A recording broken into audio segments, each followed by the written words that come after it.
si Mr. Ryan Yoso na 32 years old at isa po siyang truck driver. Humihingi po siya ng tulong sa atin, attorney, kung ano po ang kanyang gagawin o kasi nais niya pong isuko ang kanyang sarili tungkol po sa nangyaring aksidente noong December 31, 11:44 sa may barangay Molino, Bacoor, Cavite. Meron po tayong video, attorney at mga kapatid, panoorin niyo po. Motorsiklo sumapul sa truck po na minamaneho po ni Mr. Ryan Yoso. At tinakbuhan lang po ni Mr. Ryan. Tuloy-tuloy po.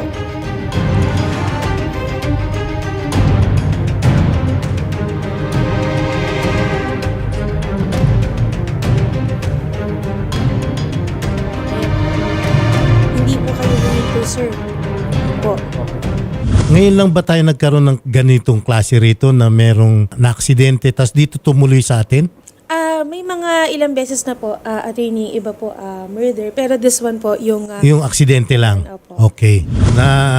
Dinig natin, December 31 pa. Nagda-drive ka ng truck, ano yun, sa trabaho mo?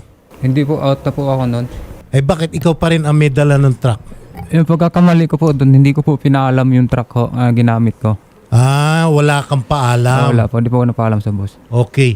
Lumalabas doon sa video na meron ka nakabanggaan, Opo. na motorsiklo. Opo. Okay. Lumabas, sabi nga ni Shari, hindi ka tumigil? Hindi po, natakot po kasi ako, ngayon lang pa kasi nangyari yun sa akin. Natakot ka? Opo. Saan ka tumuloy nung pagkakataon na yon? Doon po sa kapatid ng asawa ko. Ang nangyari ito sa Molino, Opo. Saan yung sa kapatid mo? Yung kapatid ng asawa ko po, Oo. doon po din sa may Springville. Bacoor din. Opo. Okay. December 31 nangyari. Ano ngayon? January 17 na? Ang haba na ng panahon. Opo. Sabi mo natatakot ka. Ba't hindi ka pa kinaumagahan o pagkaraan lang na ilang oras pumunta ka sa isang barangay o sa pulis mismo para isumbong na yung pangyayari? Ano bang nagtago ka? Natataranta po kasi ako, yung asawa ko po kasi, mga anak. Opo. Natatakot ka kung ano yung mga mangyayari. Opo. Bakit mo naman naisipan na pumunta rito sa amin? Para po dito na lang po ako susuko para magpapatulong po sana ako. Okay. Alam mo, noong nagkabanggaan kayo, hindi pa natin masabi kung sino may kasalanan o medyo meron ka ng pagkakamali doon. Dapat hindi mo inabandon na yung biktima. Opo. No?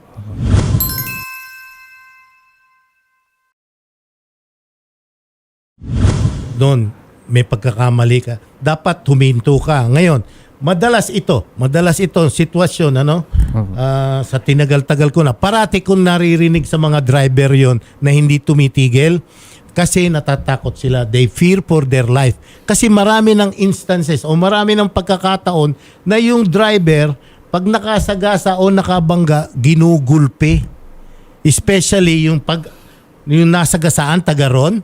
Maraming instances na minsan nauna pang namamatay yung driver. Siguro, hindi ko sinasabing yun na naramdaman mo, pero marami ng pagkakataon doon na imbis na dalin sa pulis, paimbestigahan, yung mga taong bayan, ginugulpi itong driver. Kaya siguro, maraming nangyayari na tumatakbo na lang. Pero mostly, yung mga tao, yung mga driver, tumatakbo pero pumupunta sa nearest police station o sa barangay para humingi ng proteksyon.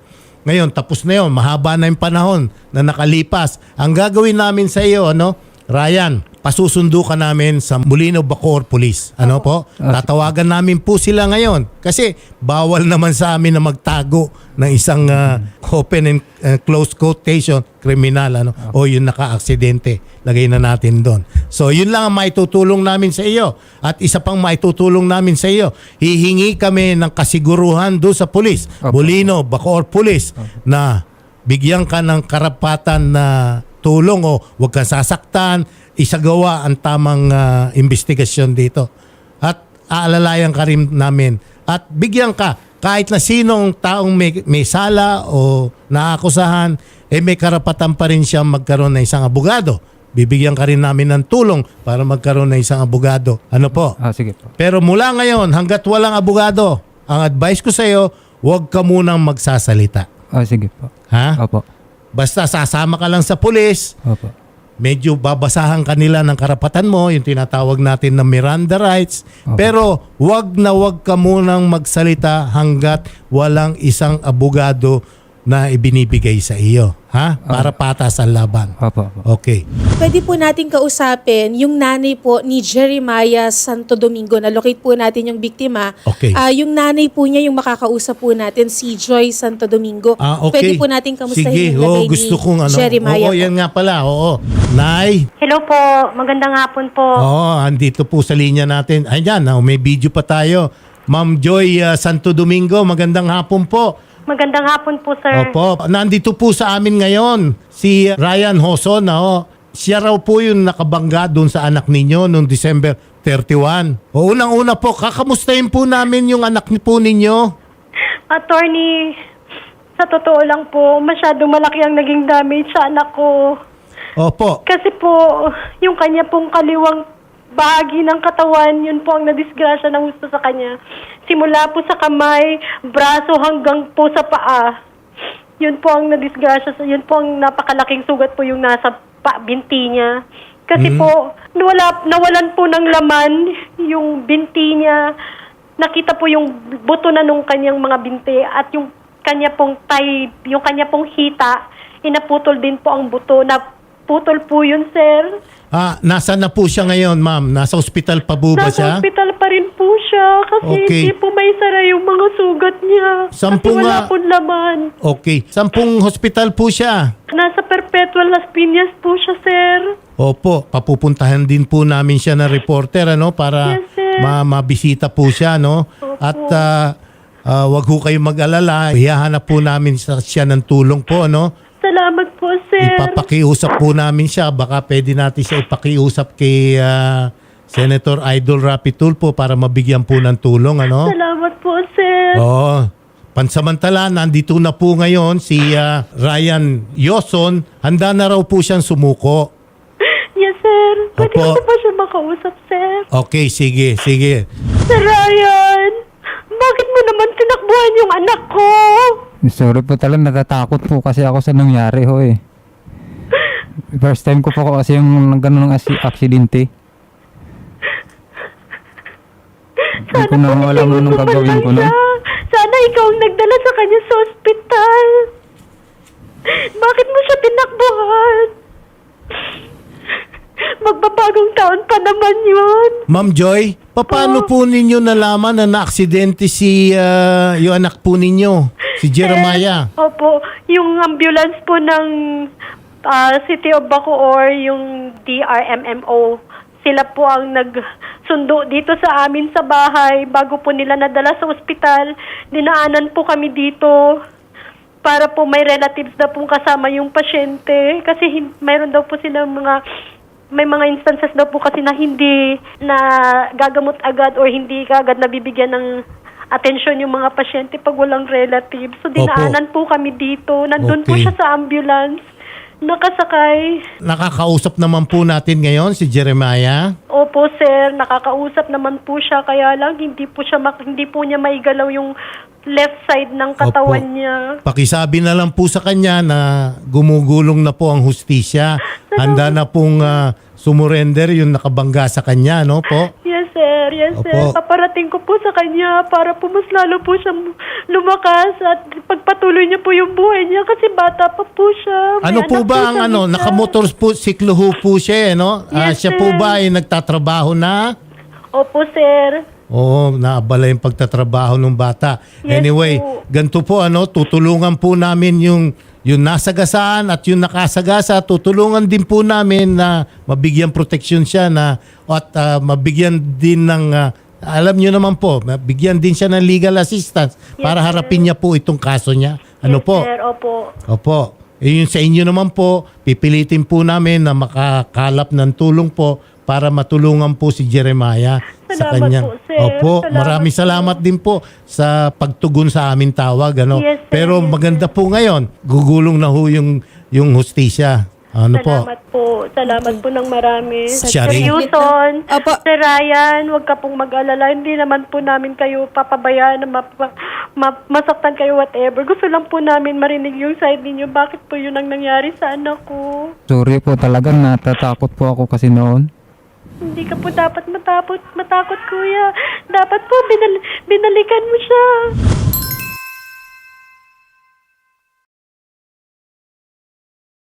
Ma'am Joy, maitanong ko lamang po, saan daw po galing ang anak po ninyo, ma'am? Galing po siya ma'am ng Mary Homes kasi po basta nanggaling daw po siya doon. Yun lang po naikwento niya sa akin ma'am kasi nakausap na lang po namin siya right after the accident po eh. Yun na lang po yung nakwento niya sa amin. May pumunta po siya doon sa isang kaibigan niyang taga Mary Homes. Pero hindi po ba siya nakainom, ma'am? Hindi po ma'am. Okay.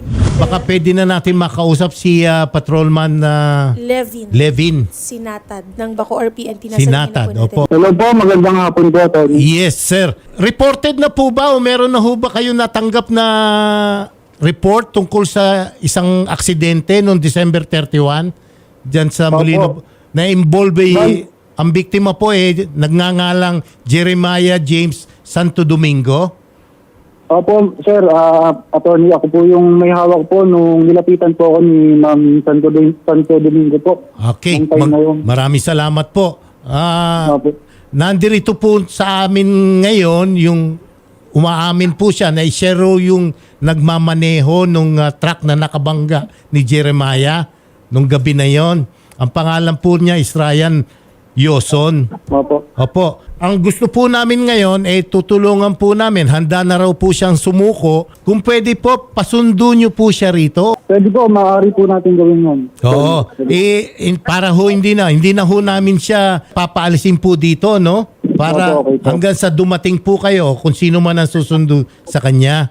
Ano po? Okay po, okay po. Okay po. Meron lang ho akong isang kahilingan sa inyo. Hihingi lang ako ng pabor sa inyo. Kung pwede po sana, puntahan nyo rito si Ryan, basahan nyo po siya ng karapatan niya. Pwede po niya siyang imbestigahan yung mga impormasyon lang sa kanya. Huwag nyo muna ho siyang imbestigahan tungkol sa pangyayari hanggat wala pong abogado, no? Para wag naman po mabanggil yung investigation. Ano po? Okay po.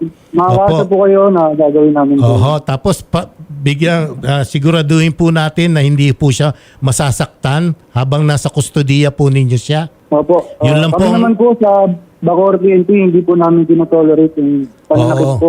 Kasi ang unang rason na binigay niya sa amin, natatakot daw siya nung yung mga pangyayari na yung araw na yon.